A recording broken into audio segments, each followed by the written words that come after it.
All right, third unit, applications of derivatives. And the beautiful thing that we get to start with is graphing, everybody's favorite. Okay, but we make it sound fancier. Curve sketching sounds more artsy than just graphing. We will have to draw things, right? How would you have graphed, this is a parabola. How would you have graphed it in the past? Y equals 3x squared. Right? If you had to find the vertex, do you remember your technique for finding the vertex for that? Yes. Or you could find the Right? Yeah, well, we're going to do the derivative, but that's cheating a little bit. In the past, you would have factored the 3 out of the first two. Remember this? Left a space, maybe even underlined it a different color, kept the -1 outside, and then said, if I wanted this in perfect vertex form, I would have needed a +4 here. But I can't just add 4 to one side. That doesn't make it equal. I have to subtract something here to make it, and I'd have to -12 because 12 and 4 are the same. Why -12? Because that 4 would get hit by that 3. Remember that? And then you would get, this is now a perfect square, so you'd factor it x plus 2 squared minus 13. And so your vertex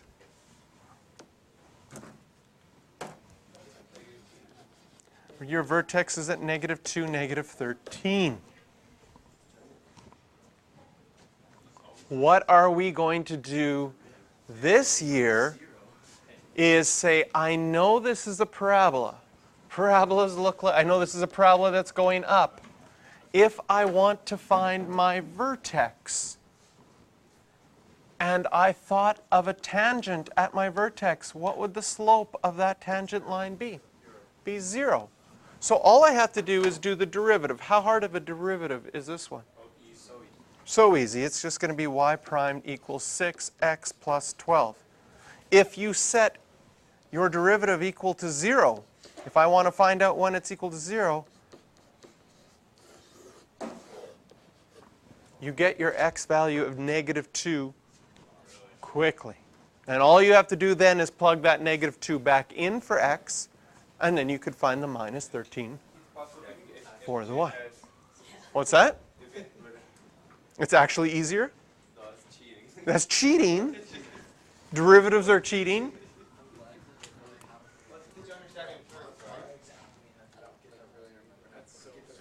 Right?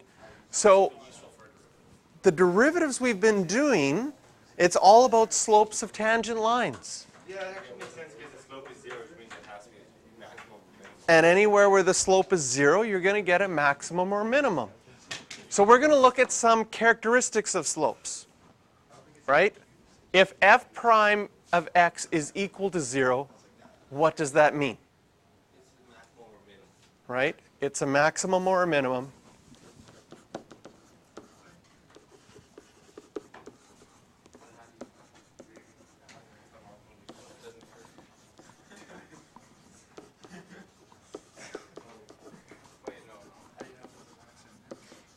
We'll have to figure that out.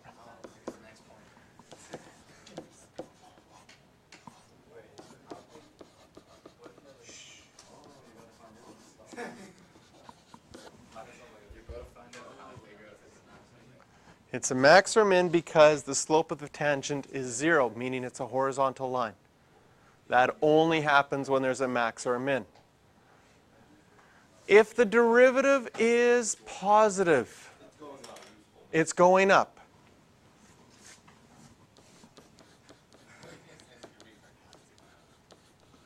Is that all right? Does that make sense? If I have a positive derivative, my function has to be increasing from left to right. If I have a negative derivative, that means my original function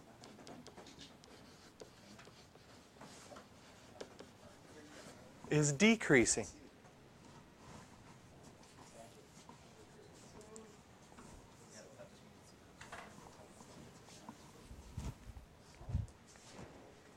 So we already started this finding the vertex, right? We already figured out our vertex was 6x plus 12, and then set that equal to 0, and you get x is equal to negative 2. And you could plug negative 2 back into the original equation,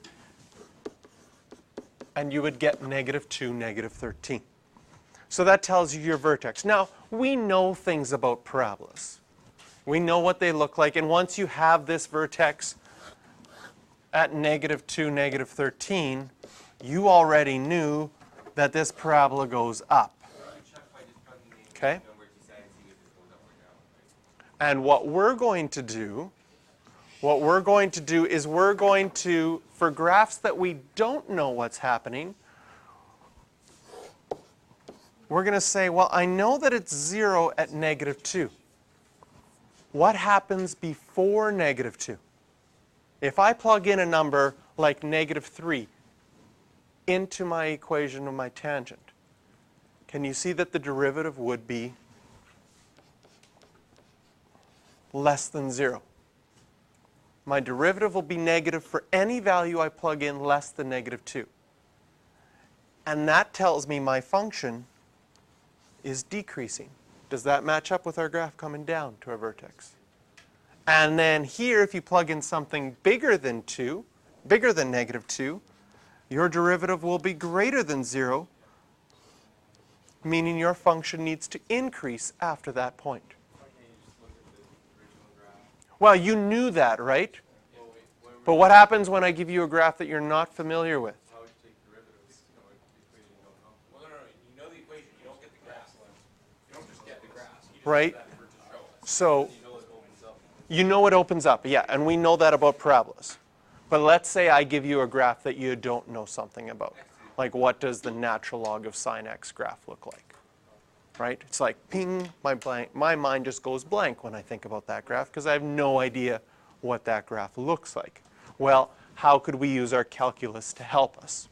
And most of pre-calculus is doing that. It's giving you a sense of what certain graphs are so that when you get to calculus, you kind of have some techniques to check. Because we're going to graph x to the 5 graphs. Well, we did that in grade 11, but we couldn't be very accurate. We couldn't label our maximum and our minimum values. We just had an idea. We used multiplicity to say when things bounced off the x-intercept and stuff like that. Now we're going to get more accurate because we have calculus. So increasing and decreasing functions. We say that a function increases if it's going up from left to right, and that it's decreasing if it's going down from left to right. Not too crazy.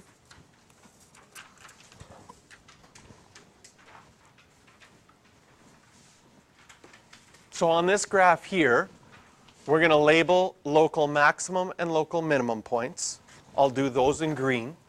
This would be a local maximum. This would be a local minimum. Where our graph is increasing, I'm going to color code things here. Increasing, I'm going to do in blue. So in this section here, from left to right, my graph is going up. In this section here, from left to right, my graph is going up.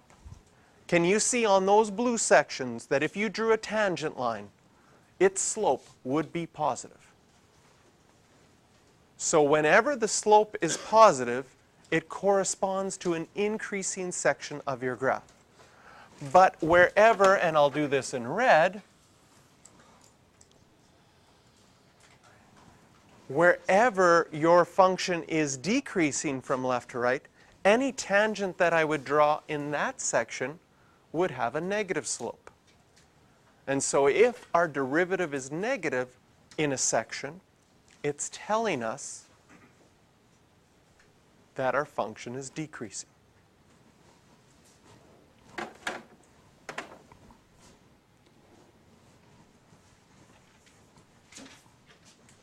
So this is the same thing. Tangent line where it's increasing has a positive slope. A tangent line where it's decreasing will have a negative slope. Some important definitions. Stationary point. Any time where your derivative is equal to 0, you have a stationary point. Now there's some different types of stationary points that we'll see. We not only have maximum and minimums, but we'll find out there's another kind of stationary point that can happen as well.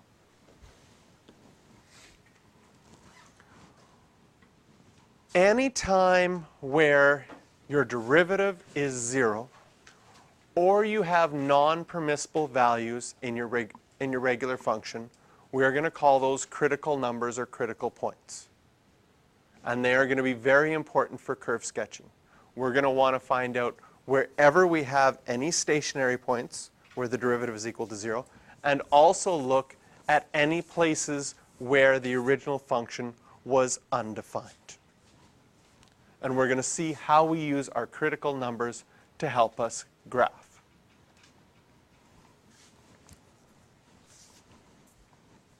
So we're going to look at a bunch of different graphs now.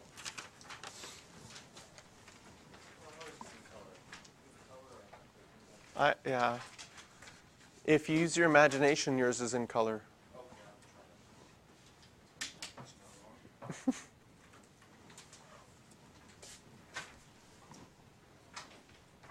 So here's our first one. It's a parabola. You know how to graph this from before. But now we're going to use our techniques of critical numbers and calculus to graph this. First of all, to find a critical number, we need to find the derivative. So our derivative here, 4x plus 1, and set our derivative equal to 0. Setting that equal to 0 will give you -1/4. What we do with all of our critical numbers, that's the only place the derivative is equal to 0, and in this case we have no non-permissible values. So in this equation there's only one critical number. You take that critical number and you place it on a number line. Just arbitrarily, here's -1/4. What you're going to do with that number line is take a test value less than -1/4, plug that into your slope, and find out what happens. So what's a number less than -1/4? Like -2, -1. If you plug in -1, you're going to get -4 plus 1, which is -3. The only thing you're concerned about is whether your derivative is positive or negative. In this case, it's negative. Technically, when I do my work after the first couple, I just put a negative there, and then I draw an arrow to show since the derivative is less than 0, it's decreasing. Right now, you might want to write actually the fact that y prime is less than 0, because one of the struggles you'll run into in this unit is I picked -2. Which equation do I plug it into? Do I plug it into my derivative, or should I plug it into my original equation? What should I do? Anytime you plug a value into your original equation, you get a point on your original graph. Anytime you plug in a value into your derivative, you get a slope of a tangent on your original graph. So if we want to find out if it's increasing or decreasing, what we do when we do our critical values, we're finding out something on our derivative. So we're plugging this into our derivative. Similarly, I choose a value to the right of -1/4, like 0 or 2 or 8 billion. Plug 4 times 8 billion plus 1. Is that going to be a positive number or a negative number?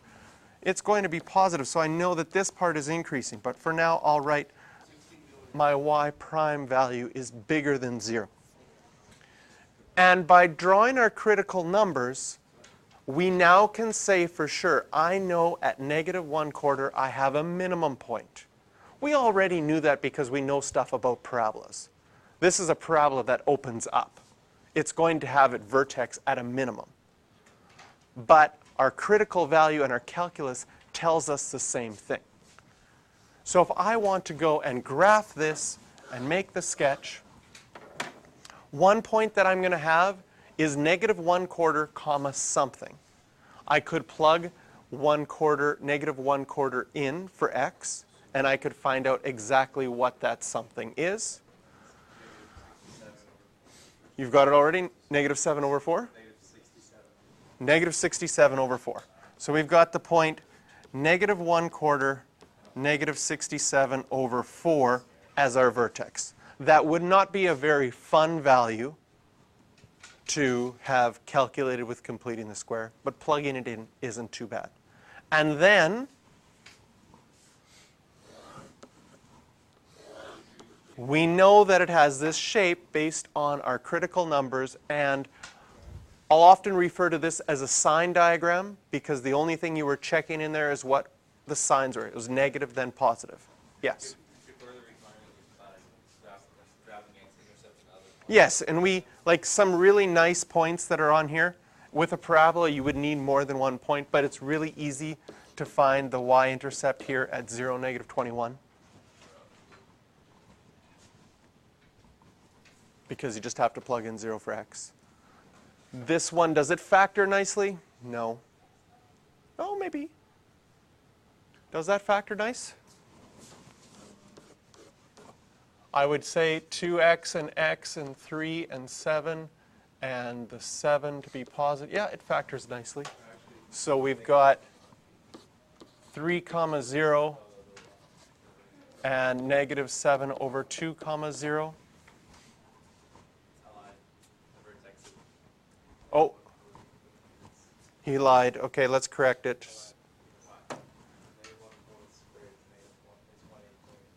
1/4 squared is 1/16. Perfect. We now have it labeled correctly.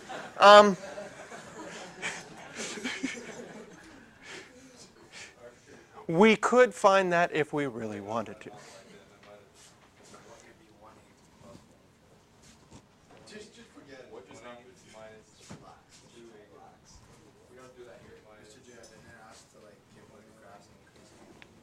We've sort of, without really saying it explicitly, if we want to say the interval it's increasing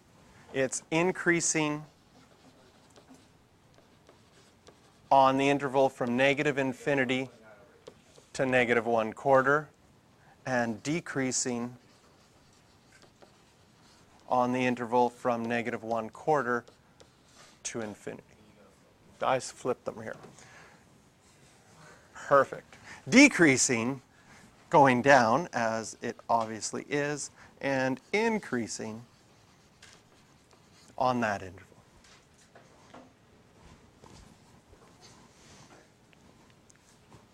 B is another parabola, which is the same. We're going to skip that right now, and we're going to go to something a little bit more interesting.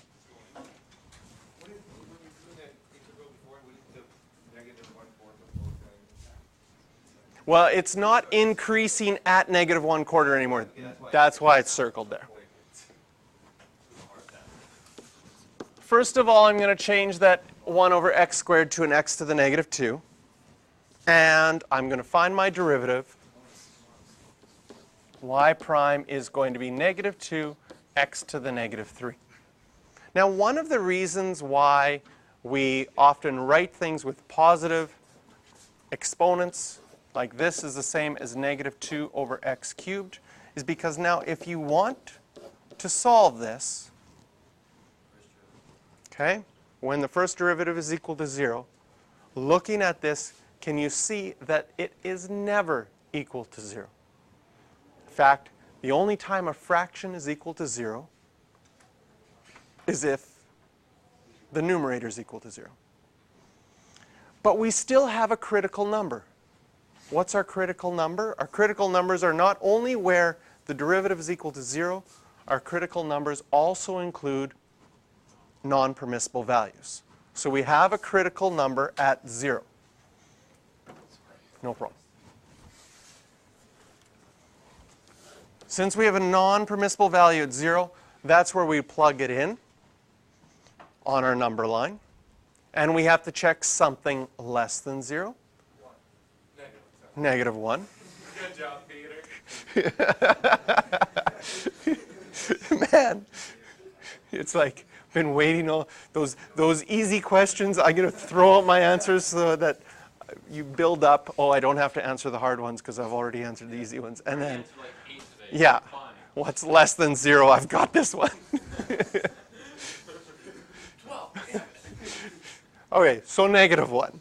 If we plug in -1 into our derivative, will we get a positive answer or a negative answer? And notice you don't have to really worry about what it's equal to. You're just wondering, is it positive or is it negative? It's going to be positive. So we know that our function is increasing before 0.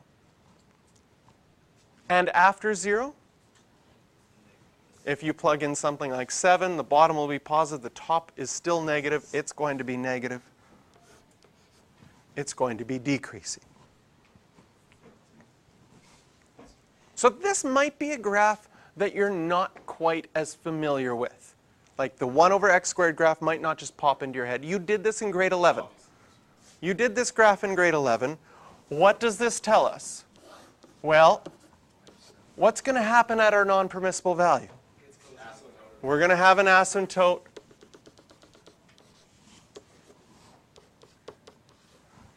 at x equals 0. Do we have any other asymptotes in this equation? Do we have any horizontal asymptotes?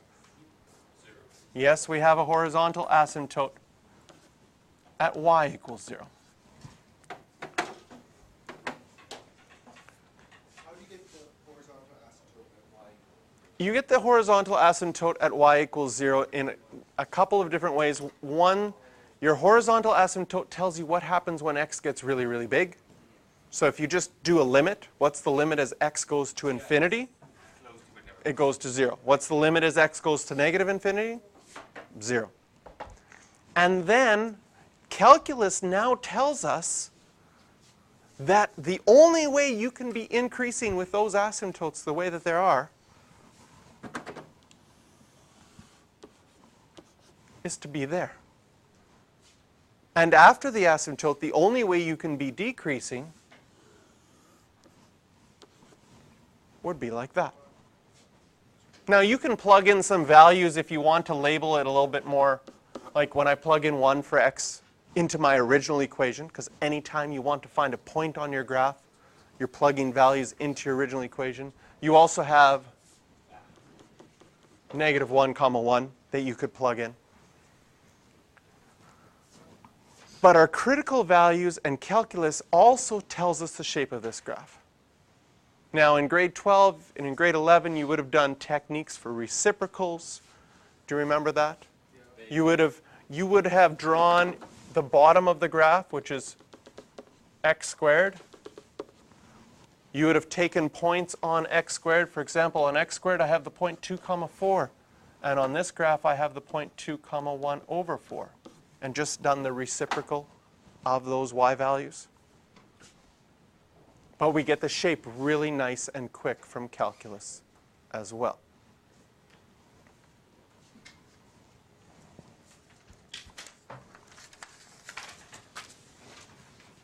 One over x cubed. Again, you did this one in grade 12. It's another reciprocal graph. But we can look at how calculus helps us. First of all, can you see there is a non-permissible value? X can't equal 0. That will be a critical number. Changing this into a form that I can do the derivative easily.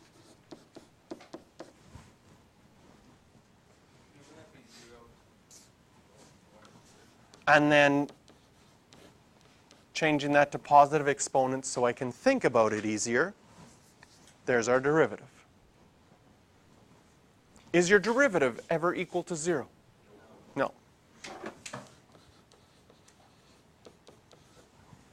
So our only critical value, just like before, is 0, our non-permissible value.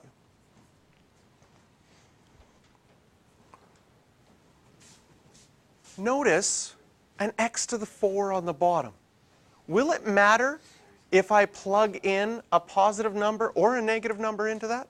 Something less than 0, when you put it to the power 4, will be positive. Something bigger than 0, when you put it to the power 4, it'll be positive. And if you have negative 3 over a positive number, it'll always be negative. So this graph is always decreasing.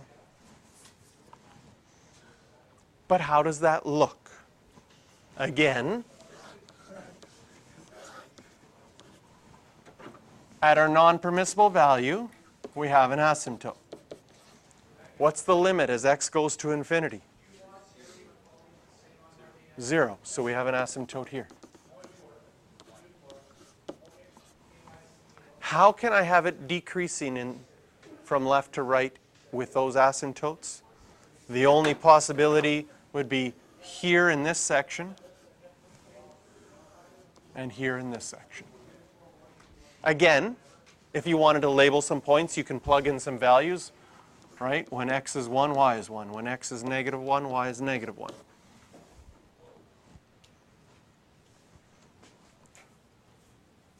So we still needed some knowledge from before because we needed to put our asymptotes on there, but then we can use our calculus to get the shape of the graph.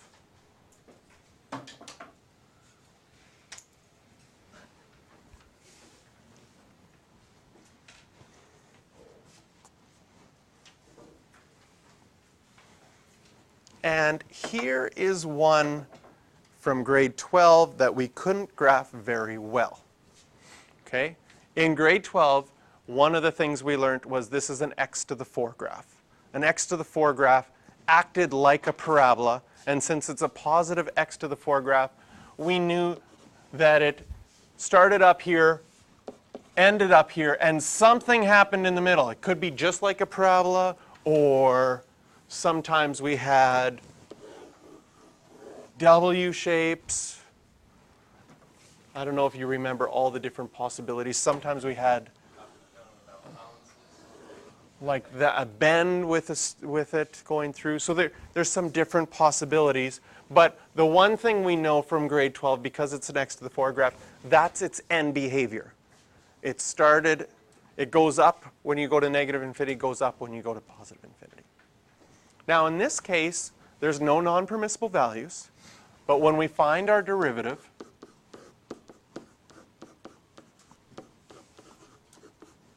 we get 4x cubed minus 16x. Setting that equal to 0. And if I was trying to solve this when this is equal to 0, any ideas? You can factor out an x, factor out a 4. So I can pull out a 4x, leaving me with x squared minus 4. And that factor is even nicer, x plus 2 and x minus 2. So what are our possibilities for x? Our critical numbers. This one could be 0. This could be negative 2, which makes that 0. And that could be 2. Setting up our number line, we'll now have 0 on there. We will have negative 2 over here and 2 over here. 3 critical numbers. Now we need to check each of our 3 spaces.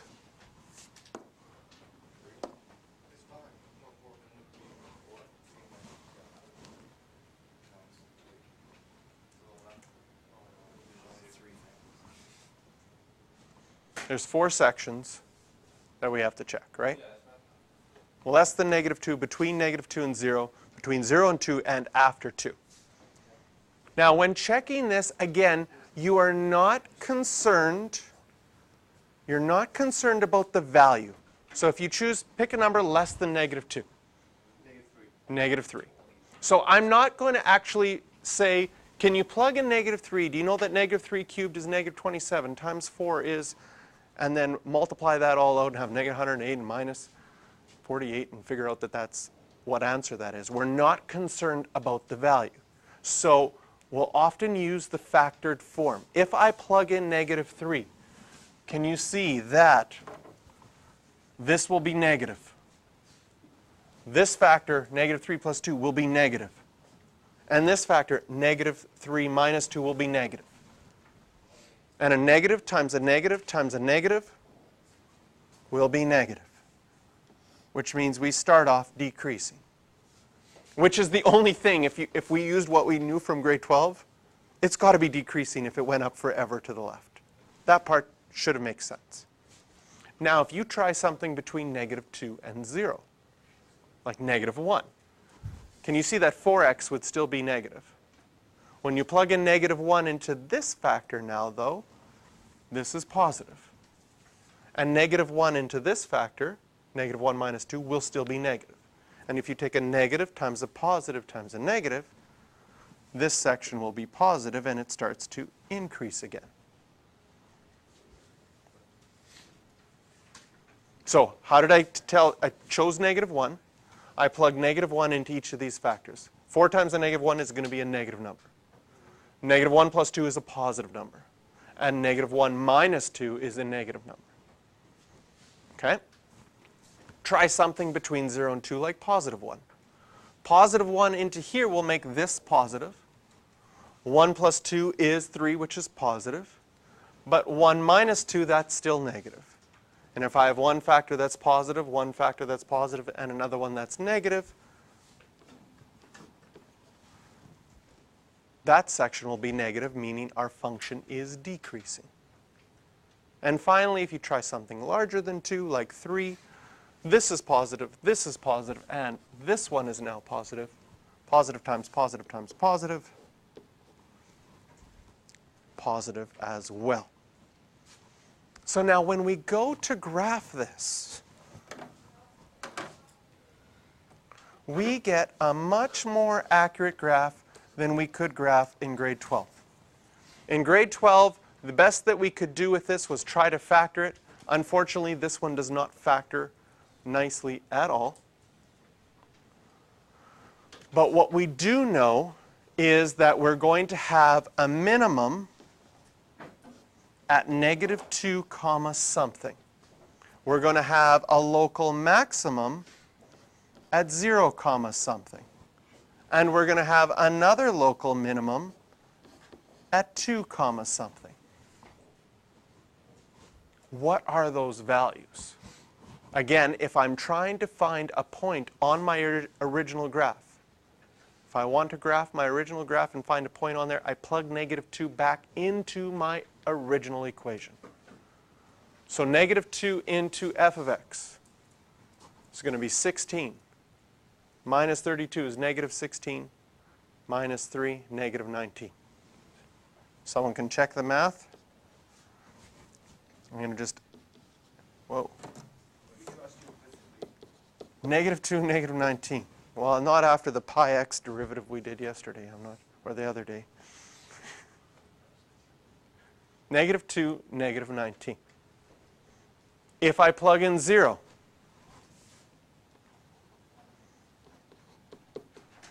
can you see that you would get 0, -3? That one's an easy one to plug in. So -2, -19, 0, -3, and 2, 16 minus 32 is -16 minus 3. It's symmetrical here.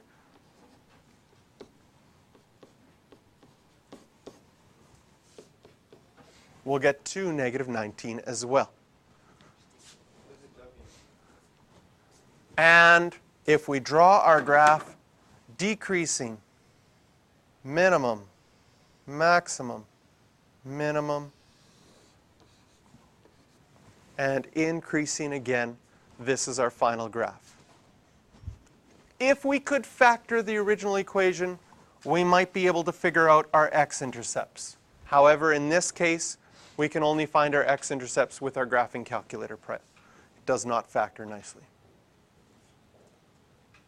Ooh.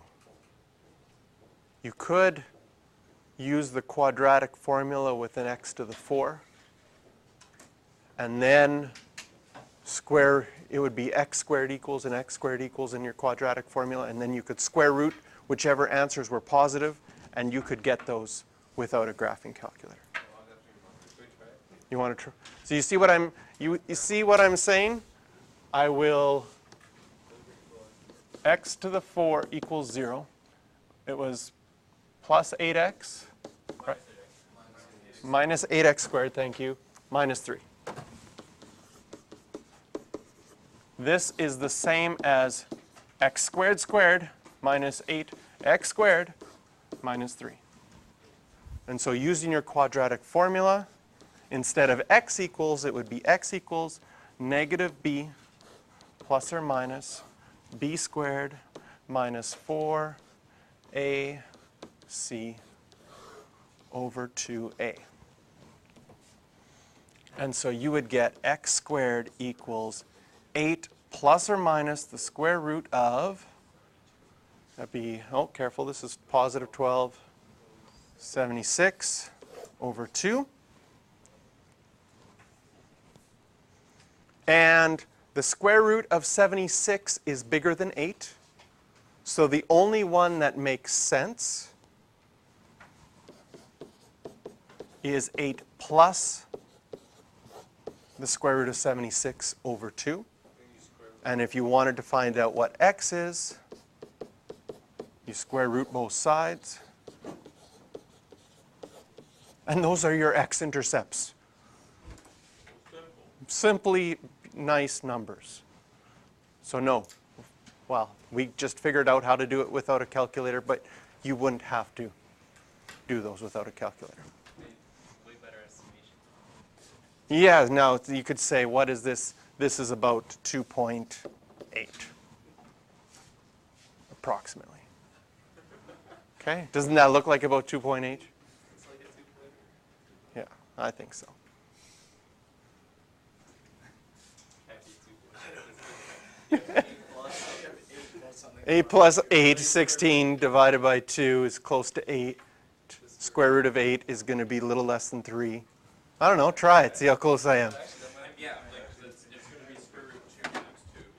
Actually about that, so it'll be about that. Now someone's going to pull out their calculator to try it. Okay, so sum to practice.